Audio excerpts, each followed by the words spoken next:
Week 1 of the NFL season is officially upon us, and so is the first episode of Cowboys Rewind from the start in Frisco. I'm Kyle Youmans as the Dallas Cowboys get set to take on the New York Giants and open their 2023 season. They did so earlier in the week before practice. Mike McCarthy revealing his team theme for the entire season, Carpe Omnia, a Latin twist to it that means seize everything. That's the goal for the Cowboys as they look for those Super Bowl expectations that have been so elusive for this franchise. Here's what Mike had to say about the new theme and what it means for this organization. It's a good theme. I think themes are important. They come to you at different points of the off season. So this came a little different. I think it needs to illustrate where you feel your football team's at, where they are in their, progression towards winning a championship. And I think it's it's very, very difficult to win a Super Bowl in this league. There's no question about it. That's proven each and every year. But sustaining success is, I think personally, in my experience, is a bigger challenge. So, just giving them, the touch tone to connect with, Carpe, seize, Omnia, everything. So is the way we're looking at this season, and it's, we have an empty picture frame in the front of the team room, and illustrating pictures pictures say 1,000 words, but the reality of it is an empty frame is everything, because it's all the possibilities, capabilities, what's in front of us, and are we going to do what we need to do every single day, everything that we possibly can do to fill that frame and be part of the history and tradition of the Dallas Cowboys. So, little cliff notes here for you. So. Certainly a spin on a football coach talking about Carpe Diem, Carpe Omnia. Either way, the Cowboys are going to try and pin their ears back here in 2023. And with that, when we come back, we'll talk to Nick Harris of DallasCowboys.com on just exactly what to expect from the Cowboys offense this season. Cowboys Rewind is brought to you by AT&T, official sponsor of the Dallas Cowboys. And by SWBC Mortgage. Join the more than 120,000 customers that we've helped to find their happier way home. Visit SWBCMortgage.com to find a pro today.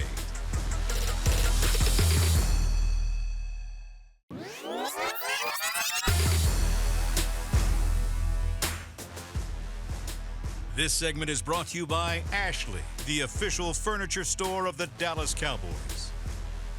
Plenty of new on the offensive side of the football for Dak Prescott and Mike McCarthy as we welcome you back in to Cowboys Rewind. Let's hear from Nick Harris on the set of Talking Cowboys, 9 a.m. Central Time every Monday through Friday on DallasCowboys.com as he talks about just how new things are for QB1.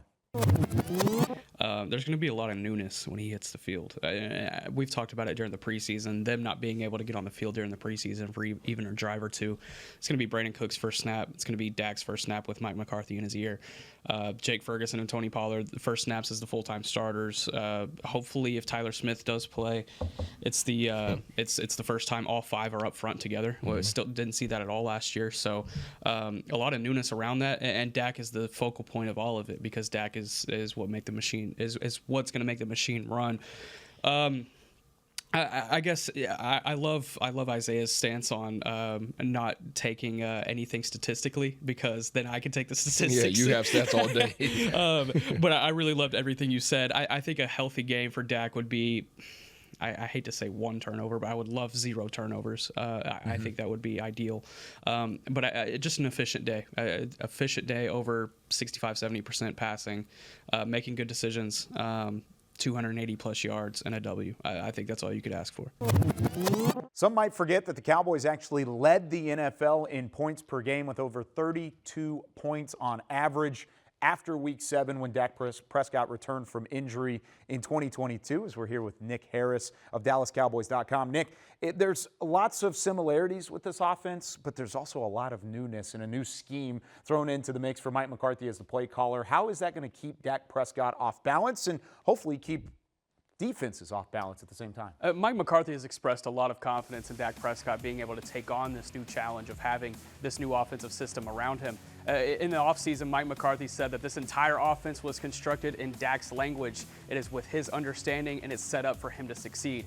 But with a lot of newness and not playing in the preseason this season, Brandon Cooks, it'll be his first snap whenever he takes the field on Sunday night. Jake Ferguson, it'll be his first snap as the full-time starter, as well as Tony Pollard. And then up front, if all five can be up there and play on Sunday night, then it'll be the first time that all five are together. So it'll be very interesting to see how it unfolds. Let's talk a little bit about that young tight end room, because there has been plenty of excitement around Peyton Hendershot, Jake Ferguson, and then the second-round pick and Luke Schoonmaker as well. Who do you feel like emerges out of that room in week one? Because it is so early in the season. There is lots of youth, both of those, actually all three of those guys within 2 years in the NFL. Who do you think emerges early? You know, I really like Luke Schoonmaker's ability to be able to get out there and run block and be able to facilitate this running game with Tony Pollard, Rico Dowdle, Deuce Vaughn, etc. But I'm looking at Jake Ferguson. I want him to take that step forward in the run blocking department, also get out and stretch the seams in the receiving game as well. I want to see him have a really good game on Sunday night. I think that's going to be a big contributor to facilitating this new offense. What would be a perfect week one for Jake Ferguson? I would say being able to establish the run himself as a blocker, and then 4, 5, 6 receptions and get a healthy 30 to 50 yards. He just needs to be that safety blanket whenever things on the outside are covered. This offense is predicated on having things read pre-snap, and if things happen after the snap, Dak needs to be able to have that safety blanket of Jake Ferguson across the middle or coming out to the seams. I really like him to be able to do that for Dak. He'll certainly fill a bigger role in that offense for the Dallas Cowboys. Just 10 receptions, 100 yards, and a touchdown in the final 10 games of the regular season last year. He'll certainly see an uptick here in 2023. Now, I do want to talk about the offensive line. A little banged up front with Tyler Smith, both dealing with injuries. If they're both unable to go, what is your confidence level up front for the Cowboys? Yeah, it's definitely shaky. I think that's safe to say. You got Chuma Edoga, Awesome Richards, and TJ Bass. Those are all three guys that would be expected to play some sort of contributing role on Sunday night if either of those two could not go, talking about Tyler and Tyron Smith. And talking about Bass and Richards, these are rookies, true freshmen coming into the game if they would need to be able to contribute. Chuma Edoga, he has experience playing at MetLife Stadium, so he has that experience up north. Hopefully the weather, he can be used to that as well if it rains on Sunday night, but the confidence level definitely drops when you don't have those front five up front. Yeah, certainly a lot to talk about whenever it comes to the overarching look of this Cowboys offense and really the expectations that are on hand as Nick Harris is on hand here for Cowboys Rewind. When we come back, we get Nick Eatman involved in the show talking about some of those expectations for the Cowboys. Is it Super Bowl or bust for Dak Prescott and company in 2023? This segment was brought to you by Ashley, the official furniture store of the Dallas Cowboys.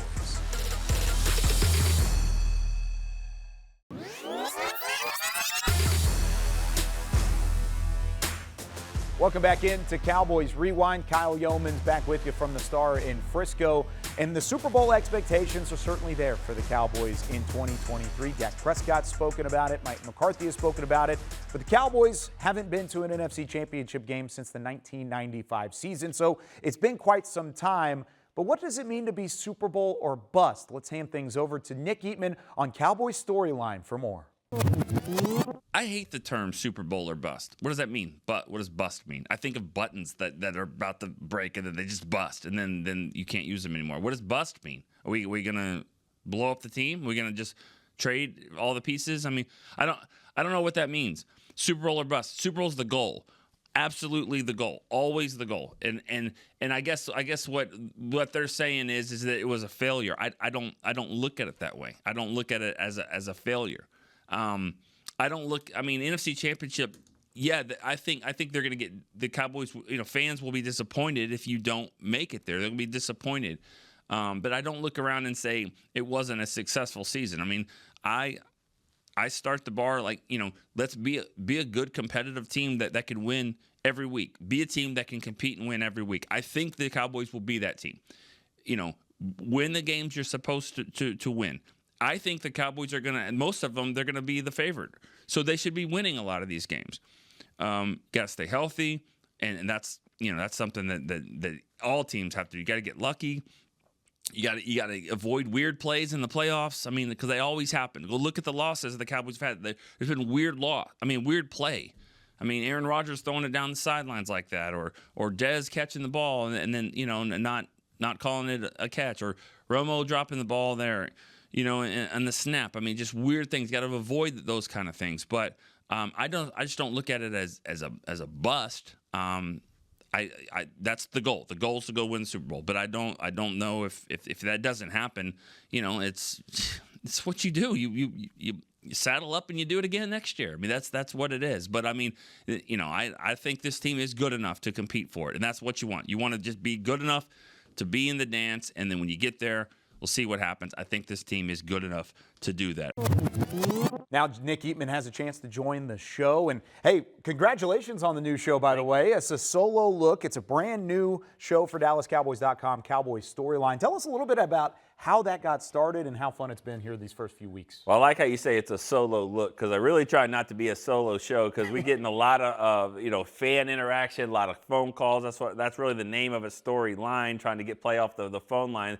Earlier this week, I think it was because it's game week, ton of phone calls on the show. It's supposed to be a 30-minute show-ish, but we've run overtime almost every single day because everyone's getting excited. It's really just a chance to let the fans kind of vent if they need to, or give their opinions. It's turning into a trivia questions every now and again, and testing my memory bank a little bit. But for the most part, it's been a lot of fun, and it's just something we're just trying to do something different. I think we've mastered the podcast of four people in the room. But we're seeing if we could try this style, and so far it's been fun. 10 a.m. Central Time through the weekdays, all season long Cowboys Storyline with Nick Eatman. Now, in that clip specifically, you talked about Super Bowl expectations. What does it mean to be Super Bowl or bust? And it feels like a lot of those expectations for the Cowboys are on Dak Prescott, but a lot of it is on the defensive side of the football too. Yeah. How good does this defensive unit have to be in 2023? Well, I think that you need to be a Super Bowl team. I've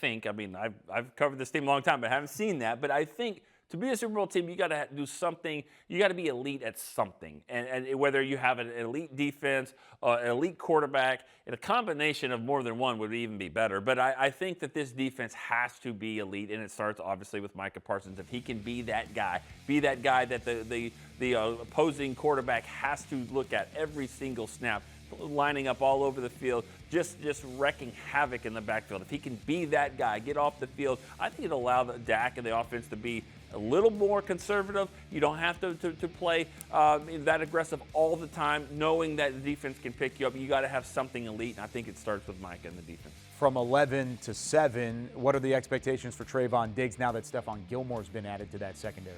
Well, I think he's going to get more interceptions than he did last year. I think you have to throw at him. You're going to have to do something. You can't avoid Trayvon Diggs. They're going to throw at him a little bit. I think there's a couple that he dropped last year. He didn't have that awesome 11-pick season. He's going to be able to get more opportunities, and when he does, I think that he'll turn them and maybe a couple to the house. I think there's going to be an aggressive defense. Deron Bland led the team in picks last year, so it's going to be fun to see that competition of who gets the most picks. Yeah, Bland as a rookie out of Fresno State had 5 interceptions, but Trayvon Diggs since 2021 leads the NFL with the most interceptions, 14, and the most passes defended with 35. Nick Eatman from Cowboys Storyline and DallasCowboys.com joining us. When we come back, we hear from Patrick No C. Walker. We talk about the expectations for the offensive side and the wide receivers that Dak Prescott will be throwing to this season.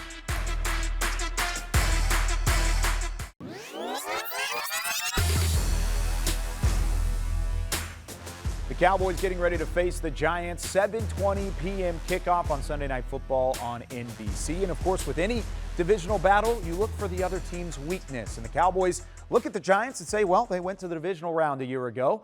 They don't have a ton of weaknesses, except in the secondary. Let's hear from Patrick No C. Walker on Cowboys Break about how the Cowboys could find a weak spot on the backside of the Giants' defense. Then these young corners, you got to test them, and you got to test them often. I love the fact that Brian said that, they struggle a bit when it comes to back shoulder. Well, guess what? We saw in Oxnard that Dak Prescott has become kind of lethal with that back shoulder, right? Via CeeDee Lamb, Brandon Cooks, so I think that's something to exploit there. But I harken back to, seeing what Aaron Rodgers was able to do against a young guy in Kelvin Joseph, seeing what Trevor Lawrence and Peterson were able to do against a young guy in Kelvin Joseph. This is what the Cowboys need to do. Look at both of those young corners and say, we know that you have some ability, but number one, here's the psychological game. Because when they line up, they're lining up coming from, not Power 5 schools, Maryland, Old Dominion. No knock to those schools, but it's a different level, okay? You saw Jalen Tolbert struggle with that. They're going to be prime time, week 1, against the Dallas Cowboys, lining up against Cooks, Lamb, Gallup sometimes. Is the moment too big for these young guys? Maybe, maybe not. Find out. Yeah. Test them early. Try to rattle them. Get in their nerves, get in their head. And I think that's something that Mike McCarthy and Brian Schottenheimer are very capable of doing. And they have the talent on the offensive side of the ball to do it. So for me, as long as you can get the ball out quickly, which will help neutralize guys like Dexter Lawrence, my former dog, Azeez Ojulari, some of these other guys, Leonard Williams, then you can really take advantage of those young guys. Because, yes, Adoree Jackson's going to be on the field, but primarily when they're in the nickel set. Yeah. Put these young guys to the grinder, like seriously. And here we are, fresh off of the set of Cowboys break. It's Patrick No-C Walker from DallasCowboys.com. And Patrick, you talked about it there. There's an opportunity for this Cowboys offense to attack the Giants secondary. Lots of youth there for the Giants. Who do you think has the bigger impact in week one, CeeDee Lamb or Brandon Cooks? The answer is yes. When you talk about these young Giants corners, you're talking about Trey Hawkins, you're talking about Deonte Banks, rookie 6th round and 1st round pick respectively. These are guys that are not coming from Power 5 schools. Maryland, Old Dominion, it kind of puts you in the same mindset of Jalen Tolbert coming from South Alabama. Will this stage be too big for them for week one going against the Dallas Cowboys Sunday night? And then you're coming in against Brandon Cooks, CeeDee Lamb, 8-year veteran, and Dak Prescott. That's a lot of pressure on these guys. The Cowboys, it will be incumbent upon them, Mike McCarthy, Dak Prescott, Brian Schottenheimer, to test those young corners early, often, and throughout the entirety of the game. Yeah, and you also got to mention this is a Giants team that only had 6 defensive interceptions last year, which was the fewest in the NFL. Of course, Dak Prescott led the league in interceptions a year ago, but in terms of taking care of the football, is there a chance for him to be aggressive still, even with some of those turnovers in 2022 in week one, knowing that this Giants defense is the way that it is? Yeah, I know everyone's been talking about the 15 interceptions from Dak Prescott, and rightfully so. But when you go back and look at the film, a large part of those were accountable to not only Dak Prescott, but to CeeDee Lamb, some of those receivers. The chemistry between Lamb and Dak Prescott, the timing, it's better than it has been. Brandon Cooks, he hit the ground running when it comes to chemistry, timing with Dak Prescott. This receiver core is light years beyond what Dak Prescott had in 2022. So that in and of itself is going to see those giveaways decline quite a bit. Now you're going against the Giants secondary that last year featured a guy like James Bradberry and still could not take the ball away. Again, we're talking about young corners. Will the stage be too big? Will the lights be too bright? It's time to find out by testing them. Yeah, the Cowboys trading a 5th-round pick and a 6th-round pick to Houston to bring Brandon Cooks to the team in March. Do you like the way that he can open things up for this offense, and how successful can he be this early in the season? I think he can be massively successful from minute one. Again, no better way than to get Brandon Cooks going up against a rookie cornerback to help him jive a little bit quicker with Dak Prescott and Mike McCarthy's new, what they call, Texas Coast offense. So I don't suspect there will be much, if any, rust from the Cowboys with their starters not playing in the preseason. I love the addition of Brandon Cooks. He's someone that the Cowboys tried to acquire ahead of the trade deadline, was unsuccessful in doing so, but did do so in March at a much less expensive price to the Houston Texans. So Brandon Cooks, I think he hits the ground running for minute one, and I think he makes NFL history this year by becoming the first ever NFL receiver to log 7 1,000-yard receiving seasons between 5 different teams. Yeah, how about that? He's had 6,000-yard receiving seasons since 2015. The only players in the NFL to have more are Travis Kelce and Mike Evans. Patrick No-C Walker from Cowboys Break and DallasCowboys.com joining us here on Cowboys Rewind. When we come back, we wrap up the show and take a look ahead at the Cowboys 2023 schedule. How do things look down the stretch for this Cowboys 2023 season?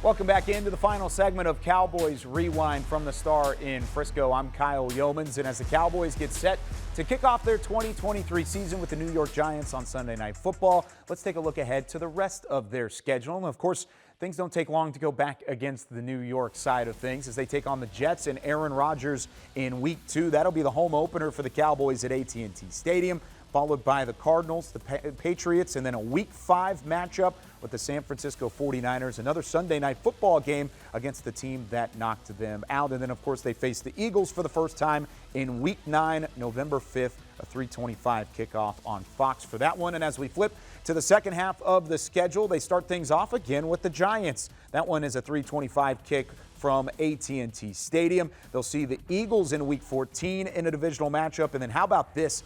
3-game slate after really 5-game slate. You go Seahawks, Eagles, Bills, Dolphins, Lions, who of course got the win in week 1 against the Kansas City Chiefs. Things don't get easier down the stretch for the Dallas Cowboys here in 2023, but that does it for us on Cowboys Rewind in week 1. Enjoyed having you with us along for the ride. Again, Cowboys-Giants, 7:20 kickoff on NBC. For our entire Dallas Cowboys crew, I'm Kyle Youmans. We'll see you next week. Cowboys Rewind was brought to you by AT&T, official sponsor of the Dallas Cowboys, and by SWBC Mortgage. Join the more than 120,000 customers that we've helped to find their happier way home. Visit swbcmortgage.com to find a pro today.